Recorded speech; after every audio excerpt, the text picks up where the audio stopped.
Bienvenidos y bienvenidas a una tertulia artística más aquí en Letras a Contraluz. Mi nombre es Ana Berta y el día de hoy tengo el honor de contar con la presencia de un gran invitado de lujo. Él es Jorge Núñez López, teatrista licenciado en Literatura Dramática y Teatro por la UNAM, actor profesional desde 1998, con amplia experiencia en teatro del siglo de oro, teatro de calle y teatro contemporáneo. Se ha presentado en numerosos teatros y foros de la Ciudad de México y en la mayoría de los estados del país, así como en diversos festivales nacionales e internacionales de teatro: Siglo de Oro Drama Festival, Festival Internacional Cervantino, Ethnic Roots, entre otros. La mayor parte de su carrera ha transcurrido en la Ciudad de México, formando parte del elenco de compañías de muy diverso corte, tales como Carro de Comedias de la UNAM, Compañía de Teatro Clásico Fénix Novohispano, Compañía Cumbre Clown, Compañía de Teatro de Títeres Lourdes Aguilera, Compañía Italia, Teatro de Quimeras, Corbus Producciones y otras más. Ha actuado con directores de teatro destacados, tales como Asís Gual, Carlos Corona, Ignacio Escárcega, Rafael Pardo, Adalberto Rossetti, Martín López Brie, Gabriela Ochoa y Rubén Ortiz, entre otros. Vasta experiencia haciendo lecturas en voz alta en ferias del libro, entre las que sobresale la Feria Internacional del Libro del Palacio de Minería de la UNAM, donde lleva 19 años consecutivos realizando recitales de cuento y poesía. Pueden también encontrarlo. ¿Puedo compartir su correo electrónico? Sí, claro. Ok. nunes.lopez.jorge.05@gmail.com. Y bueno, yo tuve el gusto de escuchar su gran talento en la Filminería justamente de este año y dije, qué maravilla que con solo la voz pueda remitirnos a esos espacios que nos está relatando y sentir junto con los personajes todo ese dolor, esa ansiedad, esa angustia, todo lo que son y lo que ni siquiera imaginan, pero desde esas sombras y luces nos mostraba a esos personajes. Y eso no cualquiera lo logra y por eso quisimos invitarlo hoy aquí en Letras a Contraluz y le agradecemos infinitamente que haya aceptado esta cordial invitación. Bu- Em, pues iniciamos con la primera pregunta, Jorge, y es: ¿qué valor y significado tiene para usted el teatro y cómo descubrió que era su gran pasión? ¿En qué momento dijo, esto es a lo que me quiero dedicar, es a lo que le voy a poner mi corazón y mi alma? Bueno, primero que nada, muchas gracias, Ana Berta, por la invitación.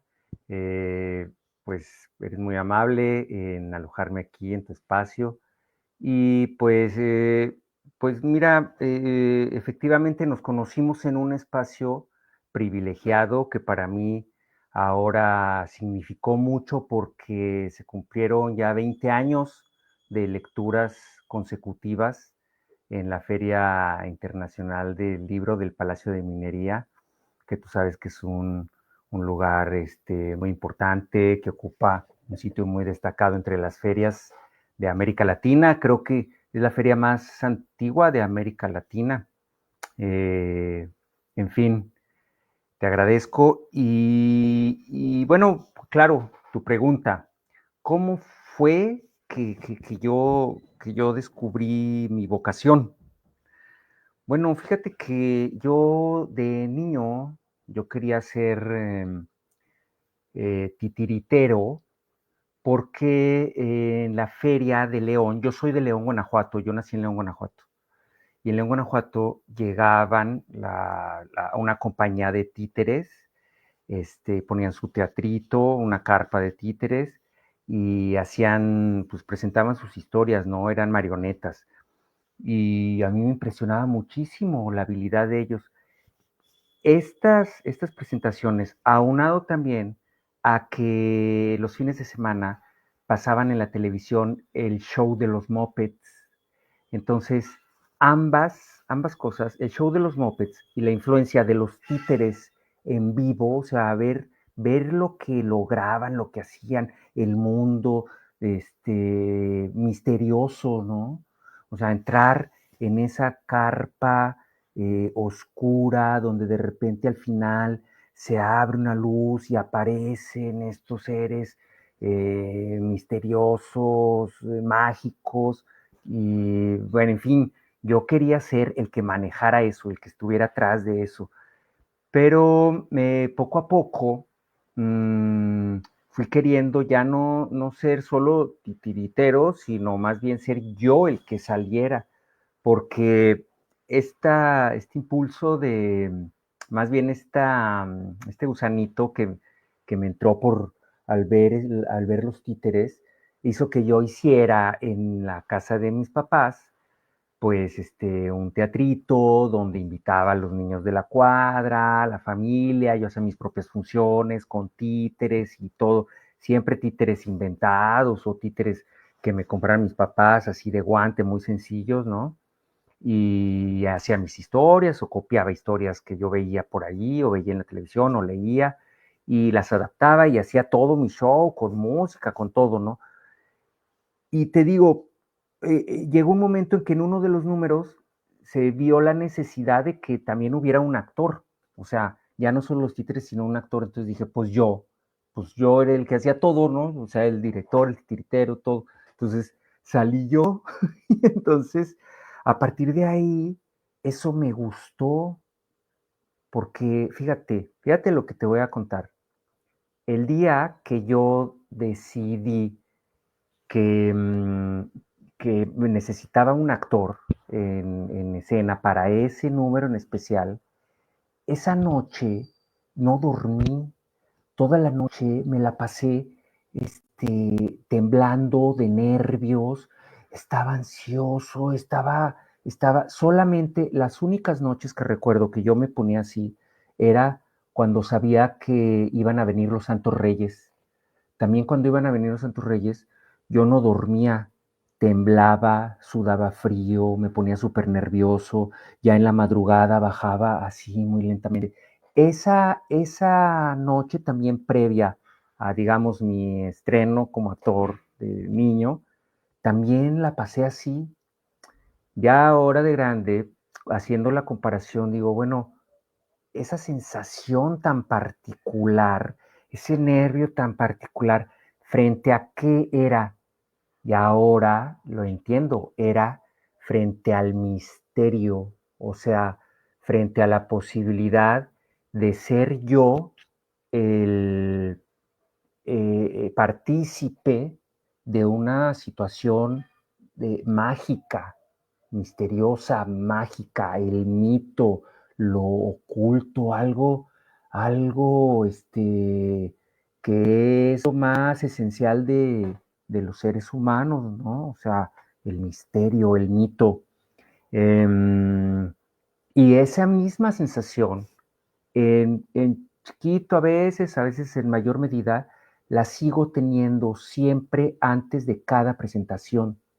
Siempre, a pesar de los años de experiencia y todo, siempre sigo guardando ese, y me lo pregunto, digo, bueno, ¿por qué otra vez? Y, o sea, esto, y a veces que son temporadas largas o que se ha repetido muchas veces, pero siempre un segundo antes, a veces es muy poquito, a veces es más, dependiendo, ¿no? También de la situación, pero es algo muy particular, es una sensación muy particular.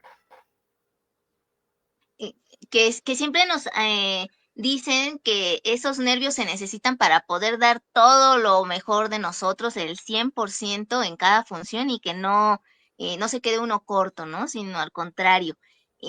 Entonces, ahora, hablando precisamente de eso, me gustaría que nos pudiera em, hablar un poco más al respecto de cómo lograr que el público sienta el interés por la lectura en voz alta, por quedarse a escuchar hasta el final, y qué recomendaciones daría para enfrentar el pánico escénico que a veces da o los nervios para calmarlos un poco.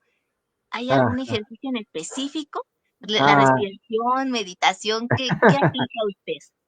bueno, mira, en el caso, por ejemplo, de las presentaciones en ferias de libro, ya gran parte de la atención del público ya está dirigida, porque la gente va a eso, o sea, ya hay un interés, ya hay un interés, hay un gusto, van buscando un evento que tenga que ver con algo que a ellos les interesa, porque allí mismo, en la misma cuadra, pudieran ellos haber entrado a un museo, a un cine, a otro lado, pero ya decidieron entrar a la feria del libro.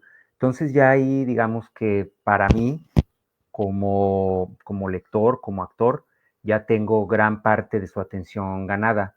Entonces, es baja en ese sentido un poco la presión para mí en cuanto a la necesidad de retenerlos, ¿sí?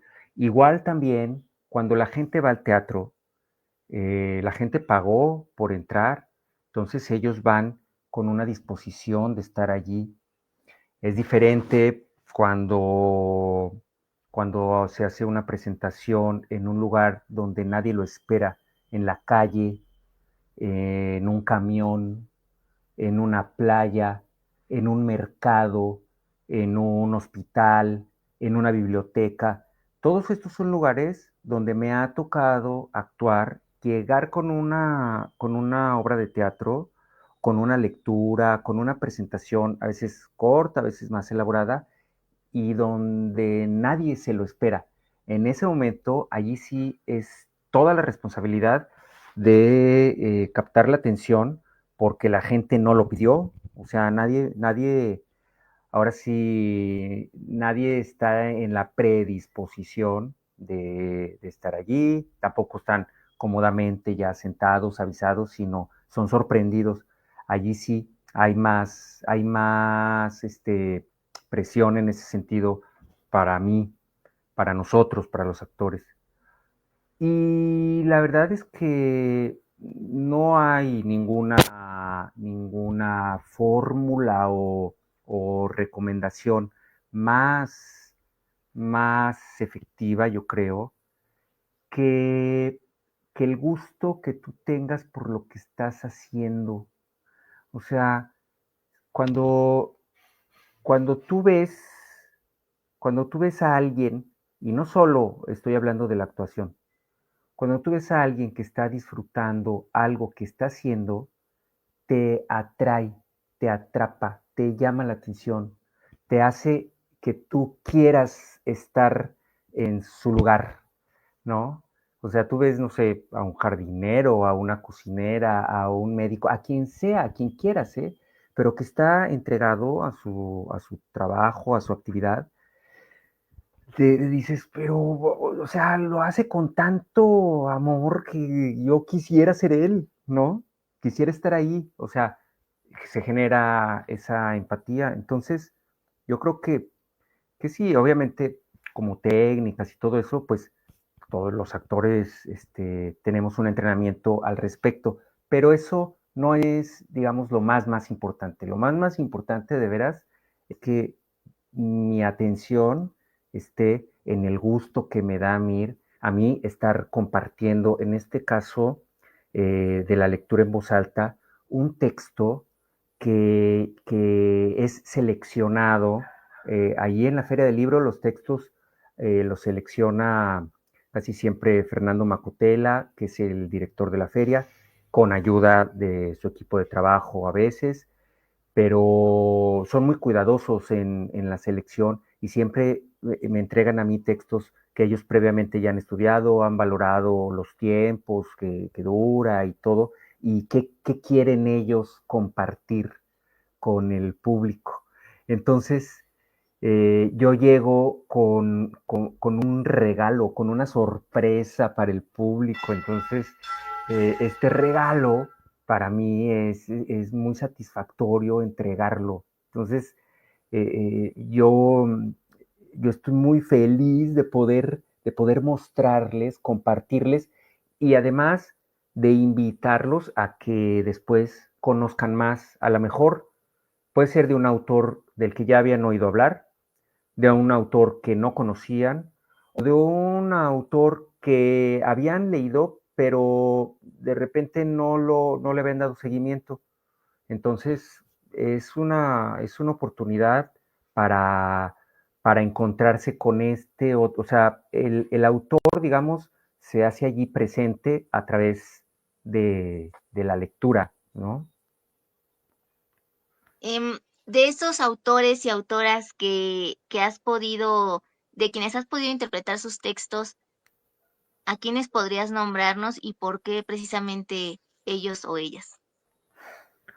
Bueno, este, hay un autor, Jorge López Páez, que yo lo llevo, lo guardo en mi corazón con letras de oro, porque un cuento de él fue de los primeros que yo leí en la feria y a mí me encantó y bueno, a todo el equipo, a Fernando Macotela y los que estuvimos en esa lectura, quedamos como muy conectados, todos, el público, yo, todos, porque es un cuento muy interesante, muy bonito, se llama Doña Erlinda y su hijo, es muy humorístico, pero a la vez muy emotivo, y, y ahí quedó, entonces fue de mis primeras lecturas, pero después, años después, hubo un homenaje a Jorge López Páez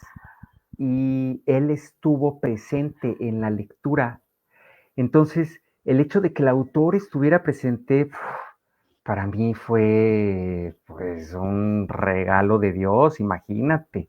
O sea, fue una maravilla, estaba allí, y lo pude yo conocer en persona, platicar un poquito con él, nos llamamos igual, Jorge también. Entonces, esa es una de las lecturas que yo guardo con más cariño. Y después de algunos años se volvió a seleccionar para ser leída. O sea, esa a lo largo de la trayectoria de 20 años en la Feria del Libro de Minería, la he leído 3 veces. Dos, una en aquellas de las primeras que yo leí, otra estando el autor allí en la sala, y otra que se leyó en pandemia, y en ese tiempo las lecturas fueron grabadas y esa lectura yo la grabé en una biblioteca preciosa que está en León, Guanajuato, que es una joya, como un museo que está en una escuela que se llama Instituto Oviedo. Entonces dentro nos dio permiso de grabar allí y quedó muy bien. Entonces la grabamos allí y enviamos la grabación a la feria. Entonces fue otra experiencia. Entonces todas tienen como su toque. Esa es una lectura que recuerdo mucho. Eh, ¿Qué otra? Eh, la, las lecturas, como te digo, siempre me las entregan ya seleccionadas, pero en alguna ocasión yo solicité que me dieran, que me autorizaran yo a hacer una selección y yo hice una selección de César Vallejo. Y esa lectura también yo la atesoro, o sea, ese día fue una gran experiencia para mí, porque para mí César Vallejo es un autor muy importante en lo personal y además, pues no tiene comparación en la literatura en español, es un autor único, o sea, es un único, no hay ni siquiera con quién compararlo ni nada, es unitario, ¿no? Este, entonces esa lectura la atesoro mucho también. Eh, la lectura de una que hice de Yevgeny Yevtushenko, que es un poeta ruso, también muy interesante, que yo no conocía para nada. Yo hasta cuando me dijeron Yevgeny Yevtushenko, hasta pronunciar el nombre me costó trabajo aprendérmelo, pero ya cuando lo leí y lo conocí, fue muy significativo para mí, fue muy interesante entender el mundo, la sensibilidad de este poeta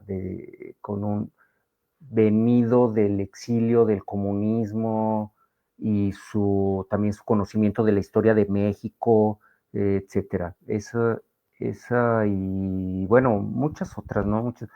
Eh, Crónica de Huitzilac también, esa es una que me dejó muy marcado. Mm, ¿Qué otra? De Carlos Fuentes. También una vez leí Aura completa la novela, sí, ahí en la feria de minería, y luego la volví a leer completa en la feria del libro de León. En la feria del libro de León también leí completa Las batallas del desierto. Entonces, hay veces que leer así obras que son, para leerlas tú solo, son cortas, pero hacer una lectura en voz alta sí son extensas. Entonces, tener ahí al público, concentrar su atención, darle su espacio, su tiempo, su respiración, sí implica pues un trabajo de cierto compromiso, pero que pues es muy gratificante, es increíble poder hacer eso. Ahorita que nos comentaba de esas lecturas que podrían considerarse cortas, pero cuando ya les da uno voz, sí se requiere de no solo cuidar la respiración, sino cuidar también que se apriete bien el diafragma para que no se quede todo gastando la garganta, ¿no? Sino manejo correcto del aire. En ese sentido, ¿cuáles son dos técnicas que usted recomendaría para la lectura en voz alta y dos técnicas para la actuación? Ok, bueno, pues primero que nada, ¿qué diría yo? Vamos a dar algo para un público muy general, ¿no? Algo sencillo como para este, que se vayan animando a leer en voz alta.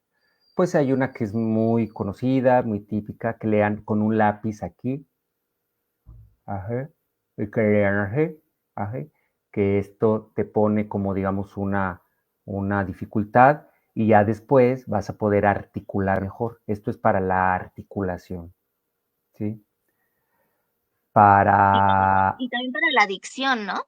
sí, la articulación, sí, o sea, la dicción pues es todo, dicción es todo. Lo que pasa es que nosotros podríamos decir que la, la emisión de la voz, que es la dicción, se divide como en diferentes facetas. Una cosa es la respiración, ¿sí? El apoyo, la colocación, la articulación, luego ya la emisión propiamente dicha, la proyección, eso es otra cosa. Entonces, para todos estos hay diferentes trabajos. Y en general, ya todo en conjunto es dicción, porque dicción es decir, ¿no? Entonces, sería para la articulación, o sea, a, los trabalenguas, ¿no? Los trabalenguas son para eso, ¿no? Para la articulación. Entonces, leer con el lápiz aquí, practicar trabalenguas. Otra cosa también, leer, pero exagerando también la forma en que abrimos la boca, la forma de la articulación, pero sin pronunciar las palabras. O sea, ¿sí? O sea, sin que salga sonido, nada más para que sientas tú los músculos, cómo se abre también la cara y todo. Otra, para para relajar la cara, y relajar también las cuerdas y relajar el ánimo, y que es muy divertida, hacer gestos con la cara, gestos con la boca, para allá, para arriba, gestos de todo tipo, ¿sí? Hacer B y R también para calentar las cuerdas, la B y la R, la T y la R, la F y la R.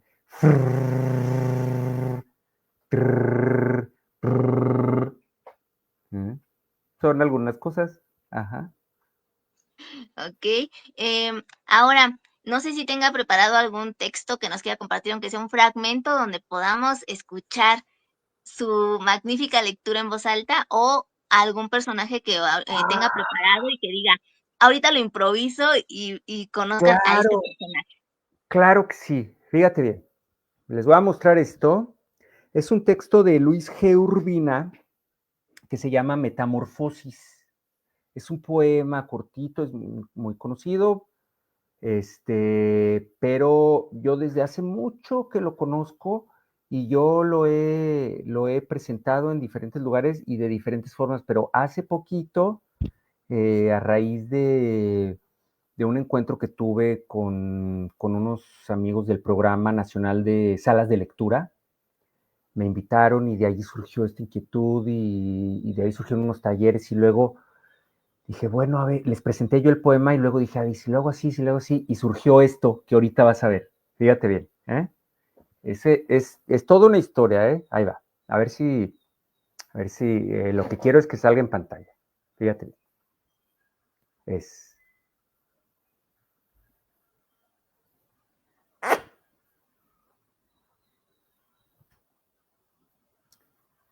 era un cautivo beso, enamorado de una mano de nieve que tenía la apariencia de un lirio desmayado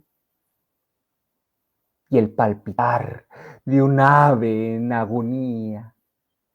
Y sucedió que un día aquella mano suave, de palidez de cirio, de languidez de lirio, de palpitar de ave, se acercó tanto a la prisión del beso que ya no pudo más el pobre preso y se escapó.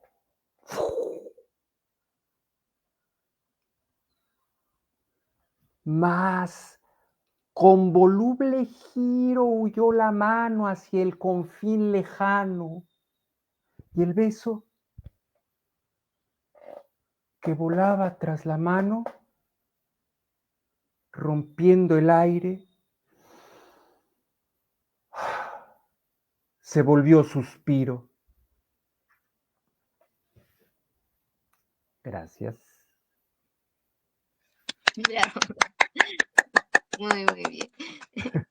Em, Me gustaría que ahora nos hablara de los retos que le ha tocado enfrentar al llevar a cabo alguna función donde el público, eh, bueno, hay distintos tipos de público en primer lugar, ¿no? Entonces hay veces que sí son muy participativos, que están metidos en la historia, pero hay veces que están como renuentes. Y en ese sentido, ese es un gran reto. ¿Qué hace Jorge Núñez López para romper esa cuarta pared y hacer que se metan a la historia y estén compenetrados con el personaje, los personajes? Ajá. Bueno, fíjate que sí, como decíamos hace ratito, la gente cuando va al teatro, pues paga por ir al teatro. Cuando va a la feria del libro, hay veces son gratuitas las entradas o son muy baratas, pero van con una disposición de estar en la feria. Pero cuando hay situaciones, por ejemplo, en que va el teatro a ámbitos a donde es medio impuesto, ¿no? Que es el caso del teatro escolar, que es un tema es todo un tema, ¿no? Es muy delicado porque el teatro escolar es importante que se lleve teatro a las escuelas, que traigan camiones de teatro, camiones de escuela, perdón, camiones de las escuelas vengan llenos de estudiantes, de niños a que vean teatro, pero muchas veces, o sea, ellos ni quieren, es por obligación, o sea, van a fuerzas. Esas son las más difíciles de todas, porque es público que va obligado, o sea, van porque tienen que ir. Entonces, en este tipo de teatro, lo que hay que hacer es hacerlo muy bien, es cuando hay que ser más preciso, es cuando hay que actuar con más profesionalismo, cuando hay que ser más generoso, comprensivo también y estar atento. ¿Qué te puedo decir yo? ¿Qué es lo que funciona ante un público así? Estar, estar muy atento a cómo lo están recibiendo, cómo te están escuchando, porque hay veces que es cuestión de acortar la obra y ni modo, o sea, vamos a acortarla, pero ¿qué tiene? O sea, mejor para beneficio de todos, ¿no? O hacer alguna variación o de plano, no, paramos todo, a ver, ¿qué quieren oír? ¿No? Así, tal cual. Pero el punto es que el público se sienta tomado en cuenta, se sienta escuchado, se sienta atendido, porque un problema muy grave entre los niños y los jóvenes es el abandono de los padres. O sea, los maestros bueno, yo también he sido profesor muchos años y los maestros, los profesores de aulas, somos los que lo sufrimos, el abandono de los papás hacia los hijos. Entonces, que ahora vayan al teatro y que en el teatro también los actores que están allá, la gente que está enfrente de ellos, también los estén abandonando o no los estén escuchando, igual que sus papás no los escuchan, pues eso es una cosa horrible, ¿no? O que su maestro no los escuche. Entonces, no, lo más importante es ponerles atención, no tratar de, no tratar de hacer más para jalarlos, ni tratar de ser más explosivo, ni más atractivo o interactivo. No, no, no, no, no. Más bien, al revés, ser más abierto, abierto, abierto, abierto, porque, y eso ya se extiende a cualquier género de teatro, a cualquier público. Lo que el actor tiene que hacer es abrirse siempre, abrirse, para que el público también se abra y entre los dos se puedan compenetrar. Porque si el actor, si los actores quieren meterse a fuerza en el público y quieren impresionar, quieren impactar, miren qué bien lo hago, miren qué bien canto, miren qué bien me doy muchas aromas, es como apabullante, es opresivo para el espectador que sí se queda, ay, wow, uy, ay, qué interesante, no, uy, nunca llegaré a hacer eso. Pues sí, se quedan así nada más impactados, pero otra cosa es diferente cuando los actores se abren y dejan que el público entre en su universo, de repente el público entra y es como entrar en una casa desconocida y wow, qué hermoso está aquí, wow, gracias por dejarme estar aquí. Y el público mismo también se entrega y entonces se vuelve una convivencia, los dos están compenetrándose abiertos unos y otros, no uno impactando al otro por tan virtuoso que es, o por tantos efectos que hace, o tanto ruido que hace, o qué bonita voz. Eso sí es importante, pero no es lo verdaderamente valioso del arte, sino el corazón abierto del artista, eso es invaluable, eso es lo que es invaluable.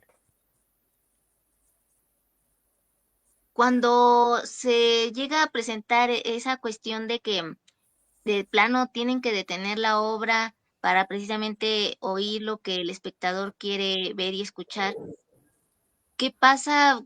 No hay choque con el director de que digan, no, yo no quiero que los actores tomen ese tipo de decisiones y ustedes tienen que seguir al pie de la letra lo que se ha planeado. No, no existe eso. Digo, porque también puede pasar. Sí, sí, sí puede pasar y puede haber conflictos, puede haber desacuerdos o puede haber quien diga, pues simplemente aquí le paramos y ya no se sigue, ¿no? Pero pero en general no, ¿eh? En general no, en general los grupos de teatro suelen ser, se hace como una comunidad de poquita gente muy cerrada y muy cohesionada.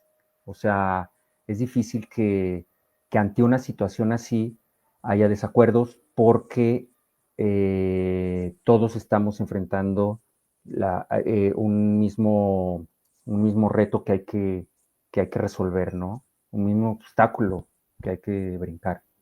Ujú. Em, Ahora, qué disfruta más, qué le apasiona más de representar teatro del siglo de oro con respecto a teatro de calle y con la diferencia también del teatro contemporáneo? Si nos puede Ah, ir distinguiendo cada uno de ellos y qué es lo que le fascina de cada cual. bueno, pues te voy a decir lo que me fascina. Lo que me fascina es la combinación de los tres. La combinación de los tres. Yo mismo ahora tengo una compañía de teatro que nos llamamos Bici Teatro Libre y hacemos esto. Es una combinación porque nosotros acudimos a textos en verso de que van desde el siglo de oro, o sea, estamos hablando desde el siglo XVI, XVII, pero incluso hasta textos ya no tan antiguos, siglo XIX, ¿no? Juguetes cómicos del siglo XIX. Y los trabajamos de modo que se puedan presentar en un formato de teatro contemporáneo, pero al aire libre en la calle, ¿no? Entonces, ahí estás combinando todo, ¿no? Todo está reunido. ¿Por qué el teatro, por qué me gusta, por qué me llama la atención? ¿Qué es lo que me jala del teatro del siglo de oro? La musicalidad, la musicalidad. Cuando estabas, al principio leíste algo sobre mi trayectoria, mi participación en el siglo, se llama, siglo, teatro, festival, Siglo de Oro Drama Festival. siglo de oro drama festival, ese, sí. Festival de Teatro del Siglo de Oro. Festival de Teatro del Siglo de Oro que se hace en El Paso, Texas. Este es un festival muy importante, el Festival de Teatro del Siglo de Oro. Siglo de Oro Teatro Festival. Y tú dirías, bueno, ¿por qué hay en Estados Unidos un festival de teatro en verso tan importante? O sea, ¿por qué? Bueno, porque lo que pasa es que en El Paso, ahí en El Paso, Texas, hay mucha gente que habla español, mucha gente que habla español. Entonces, pero casi no se escucha en su vida cotidiana, lo que más se escucha es el inglés, ¿no? Y el español que se habla, pues es un español, pues digamos, no muy rico en su uso.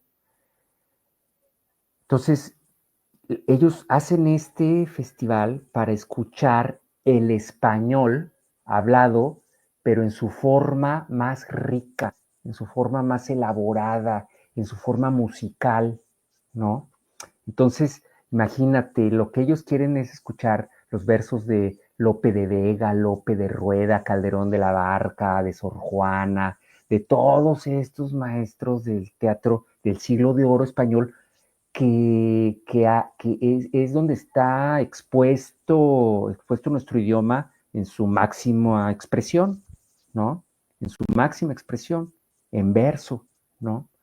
Y entonces es lo que les gusta, oír el idioma, aunque no entiendan las palabras, aunque no entiendan el significado. Incluso hay gente que va, o sea, se llenan esas funciones porque hay gente que habla inglés, no entienden nada, pero les gusta oír el español en verso, es decir, les gusta oír el español cantado, porque el verso es música, pero no están cantando literalmente, o sea, no es ópera, no es zarzuela, no es un concierto de música. Están hablando, pero están cantando. Ese es el verso. Están hablando cantando, ¿sí? Es un hablar cantando. Entonces, eso es un hablar musical. Entonces, eso a mí me me gusta muchísimo, se me hace una, una forma de expresión que tiene un impacto muy importante sobre el público, porque la música es un lenguaje universal, o sea, la música ni siquiera necesita traducción. Entonces, tú al estar hablando en verso, incluso ni siquiera te tienen que entender, se te envuelve, se siente, es algo que te... Pero si además se entiende, pues ahora imagínate, doblemente interesante, se entiende, se siente, te envuelve, es algo muy teatral, por eso muy potente, muy penetrante, muy de corazón. Y eso por un lado, por en cuanto a la situación del teatro del siglo de oro. En cuanto al teatro de calle, lo que me gusta es la posibilidad de llegar directamente al espectador sin la mediación, en primer lugar, de las taquillas, ¿no? Porque digamos que el lema de nuestra compañía es teatro libre para todos. O sea, nosotros creemos que el teatro, al igual que todas las artes, pero al igual también creemos, estamos seguros, que, al igual que los servicios de salud o que los servicios de vivienda y de transporte deberían ser gratuitos para todos, porque pues es lo básico. O sea, incluso la comida debería ser gratuita para todos. Imagínate un mundo así, pero el arte, todas las artes, también son igual de necesarias que los alimentos, que el transporte, que la comida, porque nos hacen vivir, nos dan motivos para vivir. O sea, la comida nos le da vida a nuestro cuerpo, pero sí, un cuerpo vivo, pero que no tiene ganas de vivir, ¿para qué quiere vivir? Pero las artes nos dan un motivo para vivir, nos hacen sentir la vida, recordarnos que estamos vivos, ¿no? Recordarnos lo que te decía al principio de toda la charla, el misterio, el mito, esto que está ahí, que decimos, pero es que ¿por qué estoy aquí? ¿Qué hago aquí? Qué maravilla estar vivo, ¿no? Qué maravilla.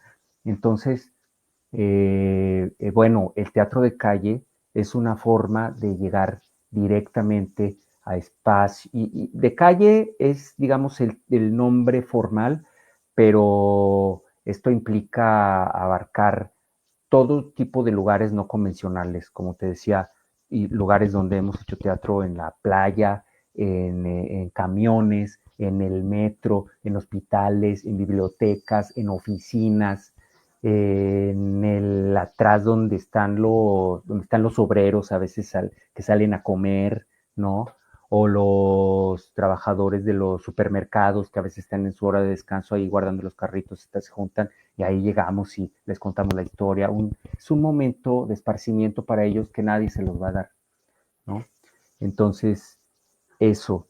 Y en cuanto a lo contemporáneo pues ya abarcaría todo un concepto acerca de que el teatro eh, va, va más allá de la idea convencional de, de alguien que se pone enfrente con una supuesta autoridad, que no sé de dónde venga, a contarle algo, sino más bien eh, el punto de vista de lo contemporáneo es nosotros venimos a convivir, ¿no? A establecer un espacio-tiempo diferente de convivencia en donde, como te decía, yo me abro ante ustedes a una experiencia, los invito a una experiencia, que vivamos juntos una experiencia, ¿no? Entonces esto es lo contemporáneo del arte, más que lo contemporáneo entendido como cosas complejas, elaboradas o inexplicables, no. Al revés, más bien es lo contemporáneo es más bien lo despojado de todo artificio, porque hoy que vivimos en el mundo tecnológico, digitalizado y todo, una de las artes que está, que está cobrando más fuerza es el teatro, porque el teatro no es algo que no necesita de nada. Y entre menos artificios haya, entre menos luces, entre menos vestuarios, entre menos tecnologías, entre menos nada, es más impactante, más poderoso. Yo no sé, por ejemplo, ahora vi una noticia hace como un mes, 2 meses, que Tarantino, de repente ahora, esto que te acabo de decir, lo acaba de descubrir que el teatro es el futuro para los actores, porque allí ya no va a haber ninguna inteligencia artificial que los pueda suplantar. Pues, amigo mío, esto lo sabíamos nosotros desde hace miles de años, pero bueno, ya lo descubrió y ahora que Tarantino va a hacer teatro, vamos a ver, ¿no? Puede ser interesante. ¿Qué te parece si nos compartes ahorita que tengas presente algunos versos del Teatro de Siglo de Oro, que es el que más suele gustarle al público, a cualquier público, que ahorita te venga a la mente? Sí, a ver, déjame ver si tengo. Vamos a ver. No me viene algo a la mente, pero aquí tengo algo de Sor Juana, aunque Sor Juana, bueno, claro que sí, sí me viene a la mente, porque yo lo tengo de memoria. Porque Sor Juana, aunque es de este lado o sea, no allá de la península ibérica, pero también el teatro novohispano se considera dentro del teatro del Siglo de Oro. O sea, el teatro de Juan Ruiz de Alarcón, el teatro de Sor Juana, todo el teatro que en la misma época se hizo aquí se considera dentro del teatro del Siglo de Oro. Entonces, un fragmentito del Divino Narciso. Mm, a ver, para entrar en contexto un poquito, llega el divino Narciso, el divino Narciso, que se supone que es una metáfora de Cristo, porque el divino Narciso es un auto sacramental de Sor Juana. Entonces está el divino Narciso, que es Cristo, y de repente ve en el agua de la gracia, también es todo simbólico y metafórico, ve allí reflejada la imagen de la naturaleza humana, y este es el momento en que Cristo se enamora de su naturaleza humana. O sea, y comparándolo con el mito griego, Narciso se enamora de sí mismo, Cristo se enamora de su naturaleza humana. Y dice esto, llega frente al agua de la gracia, y dice,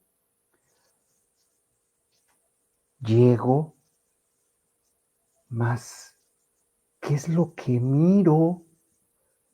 Qué soberana hermosura afrenta con su luz pura todo el celestial zafiro del sol, el luciente giro en todo el curso luciente que va desde ocaso a oriente, no esparcen signos y estrellas tanta luz, tantas centellas como da esta sola fuente. Cielo y tierra se han cifrado a preservar su arrebol, el cielo con su farol y con sus luces el prado. Y así sigue, ¿no? Sigue, es un poquito más largo. Sí, es bastante más largo. También está Eco y demás personajes, Ajá, pero sí. me gustaría que nos hablaras rapidísimo. El Biciteatro, ¿dónde va a estar próximamente? ¿Tienen fechas ya previstas o dónde pueden estar al pendiente de cuándo se van a estar presentando en dónde o caen de sorpresa? ¿Cómo lo Ajá. llevan a cabo? Bueno, Biciteatro ahorita está trabajando muy de cerca, no muy de cerca, sino de la mano con Santiago Canto Sosa, que es un poeta de Calquiní, Campeche. Es el principal, es cronista de Calquiní, pero también es poeta. Y tiene poesía para niños, tiene unos versos muy, muy, muy, muy potentes, muy interesantes para niños. Tiene 2 libros, Y del primero tenemos ya un espectáculo montado que se llama Números de Colores, y con el segundo libro de poemas de él, que entre uno y otro hay 30 años de distancia, ¿eh? Entonces, de hecho, el segundo libro, hace poquito tuvimos la fortuna de que Santiago nos invitara a hacer la presentación de su libro a Calquiní. Hicimos la presentación, o sea, después de 30 años sacó su segundo libro de poesía para niños y nos invitó para que hiciéramos la presentación. Entonces, fuimos allí, estuvimos en Calquiní, está precioso, hermoso, y bueno, y ahora con ese otro libro estamos preparando otro espectáculo también con poemas de Santiago Canto Sosa en el Biciteatro Libre. Y el Biciteatro es un carrito de esos triciclos como donde venden el pan. Y allí, ese es nuestro teatrito, es una caja de juguetes cómicos. Allí dentro sucede el teatro, de ahí salen los personajes y demás. Tenemos música en vivo, guitarra, percusiones, y somos dos nada más, que esto también tiene una reminiscencia con el Teatro del Siglo de Oro, porque una compañía de dos, una compañía de uno se llama Bululú, una compañía de dos se llama ñaque. Nosotros somos un ñaque, o sea, un dúo, una pareja que formamos la compañía de Biciteatro Libre. Somos un ñaque de teatro. Este, y próximas presentaciones serán, nosotros vivimos en Mérida, Yucatán, bueno, no precisamente en Mérida, en un pueblo que está ahí pegadito a Mérida, que se llama Chichí Suárez. Vivimos en Chichí Suárez. Y entonces nuestras próximas presentaciones seguramente podrán ver que están anunciadas en Instagram, y estaremos aquí en Chichí, seguramente en Mérida, en Calquiní también, y esperamos pronto también ir a la Ciudad de México, pero en Instagram nos pueden buscar así como Biciteatro Libre. Allí pueden ver calendarios futuros, próximos, o ver fotos de nosotros o videitos de de las apariciones que vamos haciendo. Sí. Pues muchísimas gracias por habernos honrado con tu presencia virtual aquí en Letras a Contraluz, Jorge Núñez López. Muchísimo éxito, que siga creciendo este proyecto maravilloso que tienen Biciteatro y todo lo que venga también para ti como lector en voz alta y como actor. Muchas, muchas gracias. Y también a quienes vieron este video en vivo, a quienes lo ven en diferido, por su fina atención, por su tiempo y por compartir con nosotros el amor al arte en todas sus manifestaciones. Muchas gracias, Ana. Gracias. Muchas gracias. ¿No quieres decir alguna otra red social? Pues es esa principalmente, esa nada Esa más, principal. Ok, en Instagram. vale. ¿Sí? Bueno, pues ahora sí, nos despedimos y seguimos con más aquí en Letras a Contraluz después de una semana de vacaciones que vamos a tener. Hasta la próxima. Hasta luego. Gracias.